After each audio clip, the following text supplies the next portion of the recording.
You're at McDonald's and you're craving a double cheeseburger. So you find yourself in front of one of these. Self-order terminals, or SOTs, are in almost every restaurant of the chain now. You start browsing and end up buying a big tasty bacon with fries and a Coke, plus nuggets and a McFlurry for dessert. Once you see your food in front of you, you feel guilty. You ordered way more than you initially wanted. Many people have this experience at fast food restaurants. Since the introduction of SOTs, the average order has gotten bigger and bigger. But why?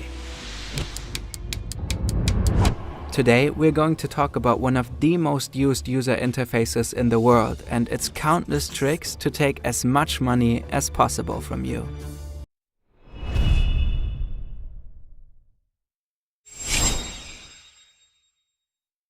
McDonald's is by far the most valuable fast food chain in the world. Its stock price has nearly quadrupled over the past 10 years. Today, there are more than 40,000 McDonald's restaurants around the world. Many of them are so-called restaurants of the future. SOTs are a key factor in the success of the concept. With their large touchscreens, they look like giant double-sided smartphones. McDonald's is considered a pioneer in the fast food industry when it comes to these terminals. They tested the first SOTs in Europe in 2008. Today they can be found in almost all of its restaurants. Other chains like Burger King and KFC have followed suit. The terminals have supposedly increased McDonald's profits in Germany by about 15%. That's according to an insider who spoke to the German public broadcaster ZDF. In 2018, former McDonald's CEO Steve Easterbrook confirmed that the terminals definitely increased profits. His main reason? Customers take significantly longer to place their order. Let's take a closer look at the example from the beginning. To recap, you only wanted to order a double cheeseburger when you entered the store. In the main menu, you are presented with inviting images of burgers. The more expensive items, like the double hamburger royale, are especially eye-catching. On the left, you can find the different food categories. Here, McDonald's is setting a so-called reference value. Going forward, you'll subconsciously compare other items to these expensive ones. Even if you don't go for the pricier burgers, the double cheeseburger now seems pretty affordable. This makes you more likely to upgrade the cheap burger. We've just seen two examples of nudging. Nudges are designed to influence our behavior by presenting options in different ways. Sometimes they are subtle and sometimes more obvious. In this case, the icons on the side are much smaller than the prominently placed menus in the center. More space on the interface demands more of your attention. The same thing happens once you enter the submenu. The big burgers are at the top and the cheaper ones are at the bottom. It's like a supermarket shelf. You have to bend down or scroll down to see the cheap stuff. The more expensive items are at eye level. As a result, you don't even notice the double cheeseburger because of all the juicier burgers on top. The big tasty bacon in particular is just too tempting to resist. Make it a meal? Yeah, why not? Fries and a Coke, let's go. Should you get the McMenu small or the regular McMenu for just 50 cents more? Well, of course, the regular then. Anything else? Cheeseburger? Nope. Nuggets? Yeah, you're in the mood for that. The colorful animation you see when you make the purchase isn't random. It's there to reward you and make you feel good about adding things to the cart. Next, the terminal doesn't take you to the checkout, it just takes you back to the menu. Now that you're looking at it, a dessert would be nice too. Why not get a McFlurry? Wait, how much is that now in total? Oh, down here, it's 19.97 euros. This trick is called a dark pattern. Dark patterns are designed to get users to do things that aren't in their best interests. This is done by presenting information in a way that isn't neutral or by leaving things out on purpose. A classic example would be the colored Accept All Cookies button, while it may take several clicks to select only necessary cookies. The terminal interface is similar whilst less extreme. The total amount is hidden in a tiny corner of the large screen. Standing in front of it, you have to actively look down to find the price. For McDonald's, maximizing the average order value is a key business strategy, but for you, the price should be a minor detail next to all the colorful products. In a statement to us, McDonald's Germany states the screens are as big as they are to present information as clearly and appealing as possible. They are also designed for accessibility. Now, it's finally time to pay.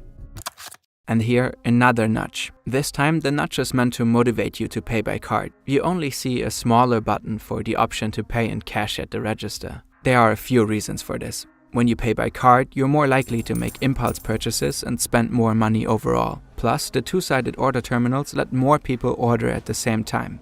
Up to 70% of customers leave when there are more than 7 people in line. You pay almost 20 euros for a thick menu, nuggets, and a dessert. In total, 2,300 calories. Once the food is in front of you, and even more so after you devoured it all without mercy, you ask yourself, how did this happen again? The interface is a prime example of upselling. During the order process, you were tricked or at least subtly manipulated into buying more than you originally intended. Instead of a double cheeseburger, you end up with the Big Tasty menu and those nuggets on top. In many small steps, the terminal repeatedly confronted you with moments of comparison. These comparisons create subconscious pressure. Each step in the ordering process seemed rational to you at the time. You may have even thought you were getting a bargain. But imagine you had the following choice: a double cheeseburger for 3.50 euros or a meal plus nuggets and ice cream for 19.97 euros. You probably would have chosen the single burger. This example is of course slightly exaggerated, but making meals bigger is important for McDonald's. The margin on a single burger is low. Only when you add drinks, fries and ice cream, your order becomes really profitable for the chain. Those add-ons are cheap to buy and easy to prepare. That's why the menu is crucial for McDonald's. It works on the principle of bundling. The price is based on the most expensive product, like the Big Tasty. For McDonald's, the additional drinks and fries make the offer worthwhile. At the same time, for the customer, it appears to be a bargain, as the items in the bundle are much cheaper together than if they were purchased separately. Cross-selling also plays an important role in menu management. The SOT suggests additional products to you. That's much more effective than the usual "Would you like some fries with that?" at the counter. There are no social pressures, often no queue behind you, no one watching. Often, customers stand back to back in front of the terminals. And that's how you ended up with nuggets you hadn't planned on buying. McDonald's Germany confirmed that the average order size at their SOTs was slightly higher than at the counter. What slightly means in their definition remains unclear. We did ask for a ratio, but received no answer. In 2015, the fast food company reported to have served more than 69 million customers every day in over 100 countries. About half of all orders were placed through the order terminals. This makes the McDonald's terminal one of the most used interfaces in the world, probably only surpassed by TikTok, Instagram and such. McDonald's could potentially collect a ton of data every day. Data which they could use, for example, for A/B testing. Customers could randomly be shown different versions of buttons, like different sizes, colors, or wordings. Or some customers might see a recommendation for 6-piece nuggets, while others might see 9-piece nuggets. With these tests, McDonald's could continuously optimize the UI based on millions of data points to squeeze out the maximum amount of additional items purchased. It could be anything from the exact size of the sidebar to the color of the salad leaves or the way the desserts are arranged. McDonald's Germany told us that they don't do A/B testing in Germany. They could not tell us whether the company does such tests in other countries and referred us to McDonald's Global. We asked McDonald's Global for comment, but so far they didn't respond. Friends in the US and UK have tested the terminals in their countries for us. The user interface seems to be pretty similar.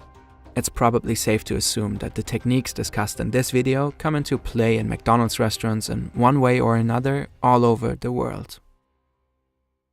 There's no doubt that SOTs improve the customer experience. They save time and make the whole process more chill, a real blessing for introverts. And you don't have to worry about being judged at the register if you want to treat yourself to a big meal with 2 desserts. But SOTs have a downside too. They are explicitly designed for you to maximize your bad choices. The techniques used are not unique by any means, but often invisible at first glance. You might think this is all so see-through and you're not influenced by little nudges or dark patterns.